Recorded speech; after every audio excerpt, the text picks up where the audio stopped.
grow your network and build your network and meet people. Welcome to Honest Ecommerce, a podcast dedicated to cutting through the BS and finding actionable advice for online store owners. I'm your host, Chase Clymer, and I believe running a direct-to-consumer brand does not have to be complicated or a guessing game. On this podcast, we interview founders and experts who are putting in the work and creating real results. I also share my own insights from running our top Shopify consultancy, Electric Eye. We cut the fluff in favor of facts to help you grow your e-commerce business. Let's get on with the show. Hey everybody, welcome back to another episode of Honest Ecommerce. Today, I'm welcoming the show Brandon Blum. He is the co-founder and CEO of For Others, a mission-driven lifestyle brand based out of New York City. Welcome to the show, Brandon. What's up, Chase? Excited to be here. Excited to chat. Yeah, very, very good to see you again. Brandon and I ran into each other in Shop Talk in Vegas. How'd you like that event? It was crazy. It was great, though. I mean, I feel like I met a lot of great people, had a lot of great conversations. Not the biggest fan of Vegas, but it was a fun few days for sure. What about you? I would basically say the same thing. Vegas was funner when I was younger, and I enjoy sleep these days. Yeah, you also got out a day early, which was smart. That's true. Yeah, I did. I think I talked to you right before I was leaving. But we're not here to talk about my travels. We're here to talk about For Others. So for those that aren't familiar with the products that you guys are offering, like what are you guys selling online? What are you guys producing? So we make luxury accessories and apparel. We started the brand as a way to give back during the pandemic. My brother and I started the brand late 2021. And the idea was really, really simple. We just wanted to inspire our friends and family to be part of the solution instead of the problem during the pandemic. There was a lot of people complaining about the president, about the governor, about their mayor, about their friends. It's just a lot of negative stuff in the news back then and still today. But I remember being really moved and inspired to just create some sort of like positive influence into my community. And the way that we thought we could do that and like sort of quickly, relatively speaking, was create some very simple apparel and accessories and sell them online to our friends and family. And a portion of every sale would go to a food bank in that community. And so we basically assumed it would be Philly and New York. I grew up in Philadelphia, born and raised, and I have a network here in New York City. And that's how it was for a while. And then end of the year, 2021, we did a pop-up in New York City in Chelsea Market and sold through like all of our inventory at this pop-up, at this market, basically. And have kind of been like, running with it ever since. Would you say that seeing that velocity of sales at that pop-up, was that kind of like a turning point in your perception of what you guys were doing?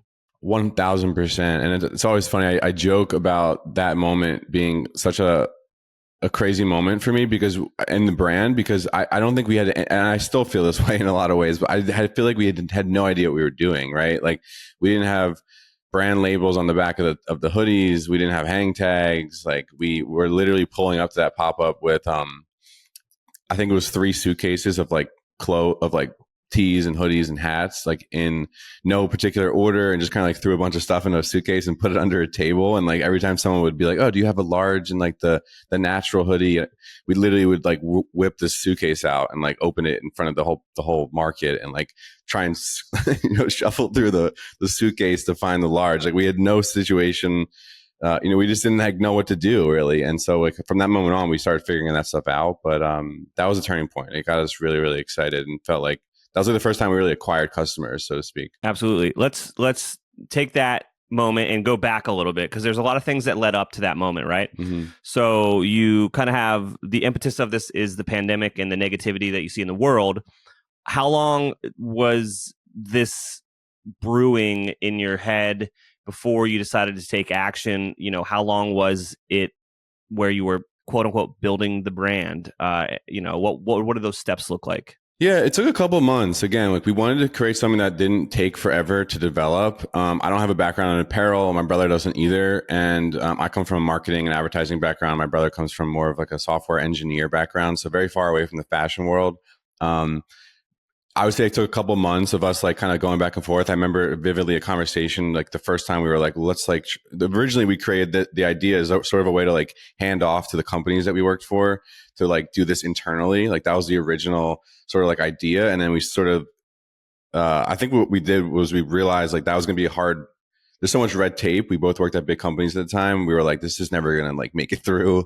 Let's just try and do this on our own. But to answer your question, I would say it took a couple months of us like sampling products, like making a very simple like brand, kit, I guess you could call it at the time, even though it was really just a logo and some colors, and just sort of like soft launching it. Is really kind of how we did it. We didn't have a huge marketing budget, very bootstrapped. Absolutely. And was that kind of just like start simple and get it live? Yeah. Was that position from a place of knowledge or a place of ignorance?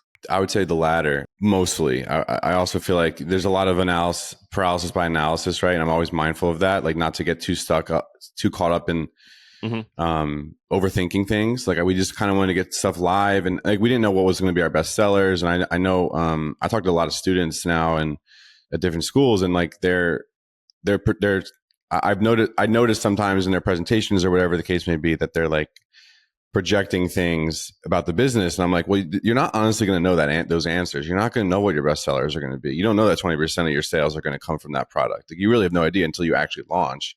And I think to our credit, like we just kind of like launched and figured out what our best sellers were. And we're still trying to figure out, kind of how to use that data. But the only way to learn and know is to go live and start kind of like building the plane as it's in the air. Absolutely. Now, so it took you a couple months to get things off the ground. Does that mean that you have like physical product in hand and you're like, we have to sell these things now because we spent money on them?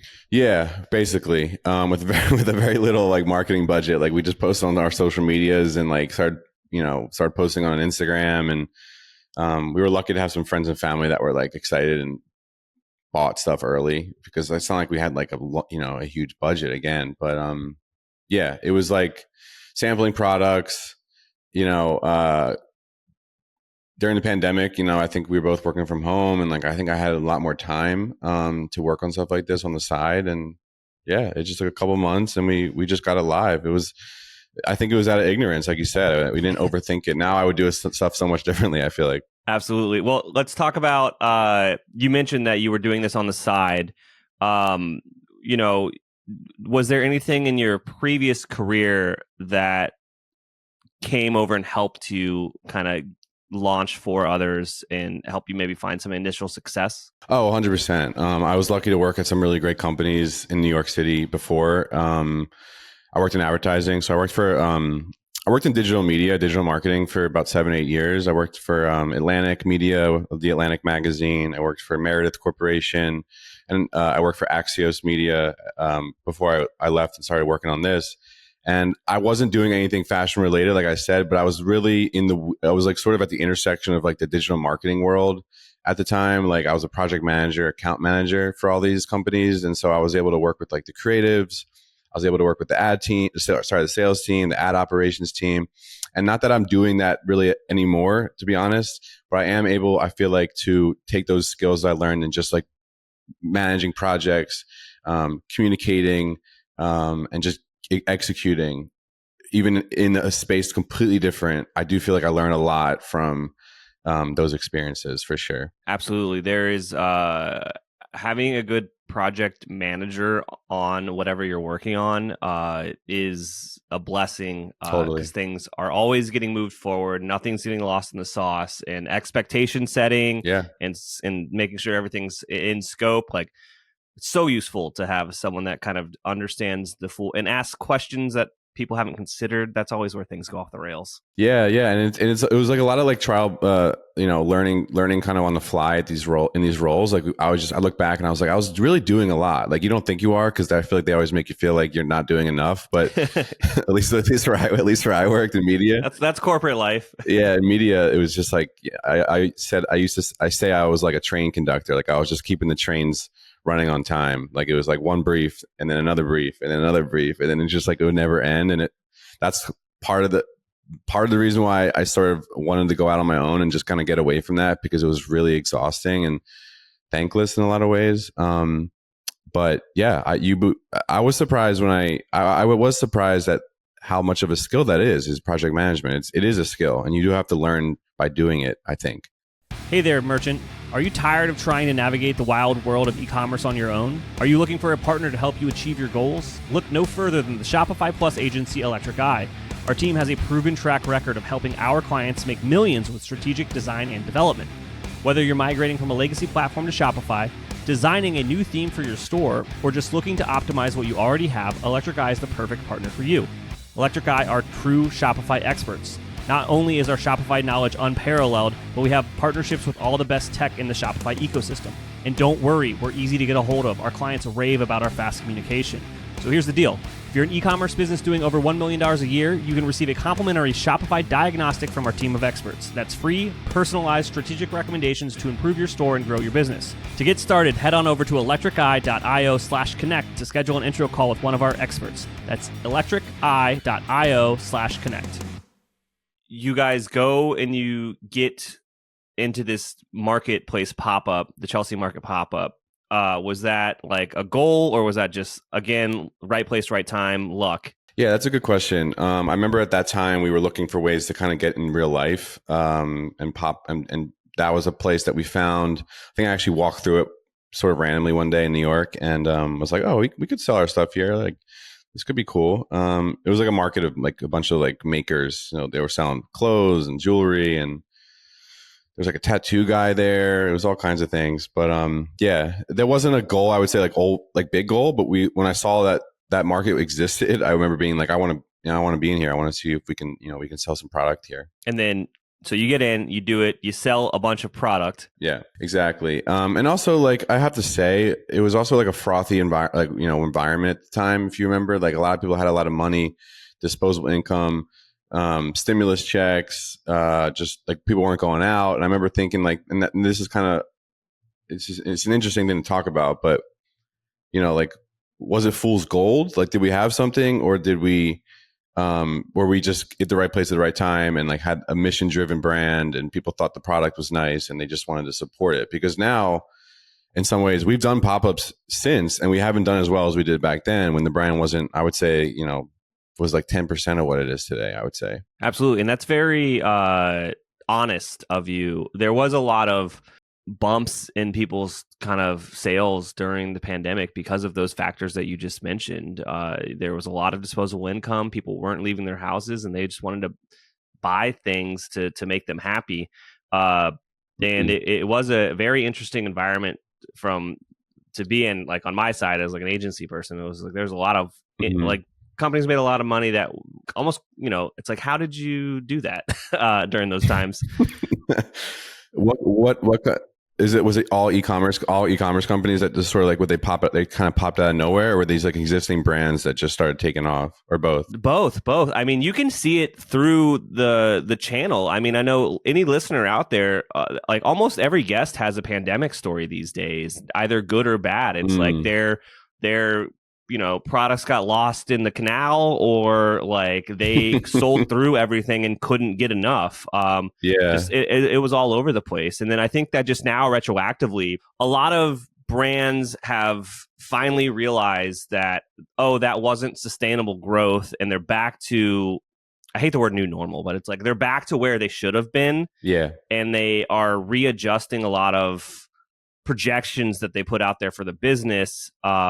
And I see that all over the place with like budgets, and like they overspent and now they're kind of paying for it in certain areas. It's very interesting outcome of all that extra, basically free money that was floating around in the economy, and how that affected small businesses. Yeah, I would definitely agree. I think it sort of was like the pandemic was sort of like the floodgates opening. If you think about like the e-commerce, or like think about e-commerce as a multi-retailer store, right? The pandemic sort of like flung the doors open, and all these brands just like ran in and like started throwing their clothes up on all the racks, right? And so now, instead of there being like 100 brands in that store, there's like 1 million. And so now it's even harder to stick out. And my brand, for others included, like it's so hard for us to stick out, even with a cool, unique, differentiated mission. Someone goes on social media, or they go online, or they see a post from an influencer. Like, there's just so many brands. It's so hard to convince someone to buy something online now, unless you're just hitting them over and over and over again with paid ads. And a lot of brands don't have the money to do that. Absolutely. Now let's talk about.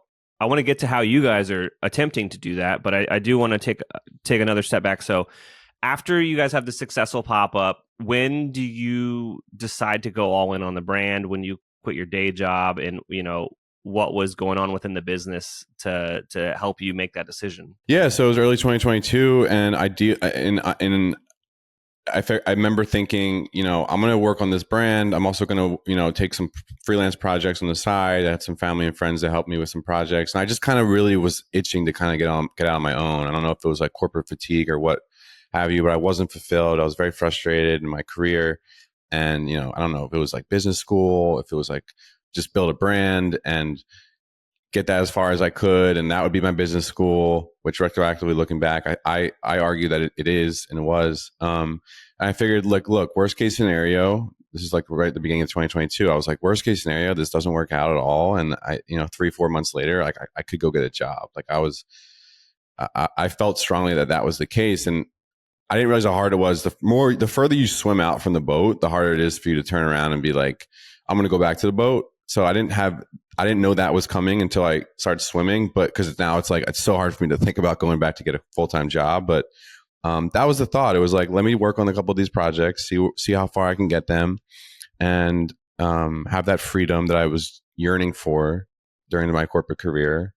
And, we'll see what happens. So what did happen? Did you see, sustainable growth within the business? Did you guys expand kind of your presence in different channels? I hear, just allegorically, when I have previous guests on, oftentimes they say the second they went all in, it was almost night and day. In terms of success, like in terms of progress and pace. Yeah, within their business. Yeah, absolutely. And I think that the issue that I've always run into with the brand was that I've never been able to take a salary from it. So I've always supplemented on the side with freelance projects. And I don't always say that, but I'm just going to say that on the Honest, e-commerce podcast, because, I wish I could be all in on for others, but right now it's not paying me a salary. And as much as I love it and believe in it and think we're building the next, Bombas meets Kith, it's not paying me a salary. So I have to be realistic about it. That said, the brand did start growing more and more as I put more and more time into it. So we did more pop-ups. We did more, we hired a couple interns, we hired a couple like freelancers, and we improved some of the stuff on the website. And I just had more time to work on it. And Johnny, my brother too, we had more time to fix things that were wrong and fix things that we wanted to improve. And yeah, it does come down to like, how much time are you willing to put into it? How much love do you have for it? And it never has felt like a work for me, not a single day, not a single moment. I've always thought it was like, man, if I could do this like for the rest of my career, like what a blessing. And I think I've always thought about it in that sense of like, if I can just hold on to this, like, what a great career, what a great, that's like exactly what I want to be doing. Yeah, I think that there's a lot of entrepreneurs out there that their goal is just to build something that can sustain them. And, I think that there's nothing wrong with building a lifestyle business. There's nothing wrong with building something that just makes you happy, creating a job for yourself. So if you were, talking with some of these young entrepreneurs, are there any mistakes that you made building the business that you want to help them avoid, or just any advice that you kind of have floating around to help them get to that next level? I'm a big proponent of just kind of starting and going from there, like we talked about earlier. And I think that that's a good piece of advice. But that said, be realistic.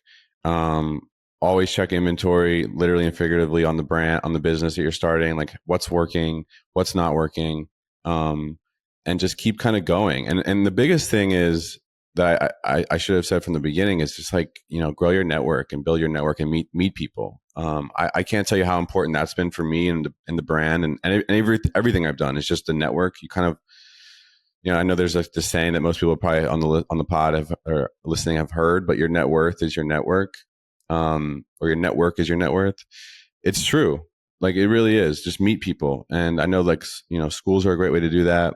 Grad schools are a great way to do that. Living in a big city is a great way to do that. But I can't stress that enough. Going to events and just meeting people, you never know what those conversations will lead towards. And it's non-linear, right? It's like you meet one person and that could be a 20x sort of like jump. It's like you might be waking up every day, and not to bring a football reference into this, but like handing the ball off for a 2-yard gain over and over again. But then you go out to an event and you might be able to, you might be able to throw the ball 20 yards downfield in one play, right? And that's kind of what I've thought about when I think about networking. I think that's something that's really important to understand. Absolutely. I mean, we were talking about how we met at Shop Talk, and obviously, I'm not saying that I'm going to change your business overnight, but You could. I know that there were a lot of people that met a lot of cool people at Shop Talk. Yeah. I know people got into retail stuff with just being in the right room. I personally, some cool stuff happened for our agency from just being at the right place, the right time at that event. Yeah. And it's just one of those things, like, you got to, what's that law? Like, an object at rest stays at rest, and an object in motion stays in motion. And it's like, you just getting that forward momentum outside of like the physics reality of a ball rolling down the hill. It's like, if you are moving towards a goal and other people see that, they will try to help you. Totally. And that's another good piece is sort of like putting your flag down and being like, this is what I'm doing. Like, right, I'm Chase. I run this podcast called the Honest Ecommerce Podcast. Then people will think of you when the right opportunity presents itself. Whereas if you're not sort of like putting your foot down or putting your flag in the ground and not saying, this is what I am, right? I'm the founder of For Others, or I'm the founder of this consultancy. People might not think of you, or might not know that even to think of you. And so that's another piece that's important too. It's like being proud of where you're at and being proud of what you're doing, and like letting as many people know that that's what you do. And then opportunities, I think, will come from that. Yeah. It's this concept. I forget who coined this term. I want to say it was Brennan Dunn, who's the double your freelancing guy. But it's like this idea of increasing your surface luck area. It's just like creating content, making noise, good content, preferably, making noise, and just being top of mind when people need whatever it is that you are good at, is a weird kind of anxiety you have to get over as an entrepreneur, because the first time you do it, it's not going to work. The second time you do it, it's not going to work. The 10th time you do it, maybe it will work. But yeah, you just got to, consistency is key. Yeah, you just got to get into that kind of motion of speaking about what you do in an expert capacity. And, is that producing amazing kind of mission-driven lifestyle products? Is that building a website? Whatever it is that you do, it's super interesting. Got to get reps. Like, that's the other thing about the podcast that I thought was really, the pop-up that was really good early on. It was like, people come up to the booth, and I basically had to learn, like, how do I get this person to understand what the heck this even is in like 10 seconds or like 6 seconds, right? And you start to figure out like what to say, how to pitch the brand, how to pitch the mission.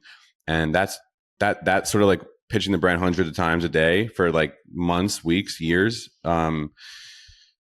Invaluable, right? Oh yeah, you learn what resonates instantly. You learn and then you get that weird feedback. It's the stuff that doesn't scale that you really need to do at the beginning, and that weird feedback. You like, someone's going to be like, "Oh, that shirt colors looks like this," and you're like, "I never thought of that," and that's probably going to turn off more people. Maybe we don't make that color anymore. Like, and that's not something someone's going to leave in a comment box on a website. It's just like, no, that stuff that just happens organically when you're out there in the real world.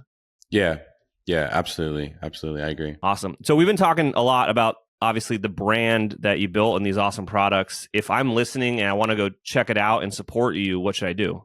Head to forothers.com. That's FOR-OTHERS.com. Not to be confused with forothers.com. That's a nonprofit that we're not affiliated with. People get us confused sometimes.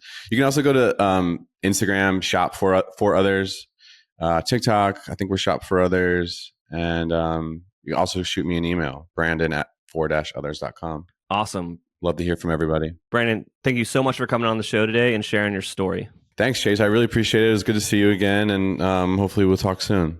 We can't thank our guests enough for coming on the show and sharing their knowledge and journey with us. We've got a lot to think about and potentially add into our own businesses. You can find all the links in the show notes.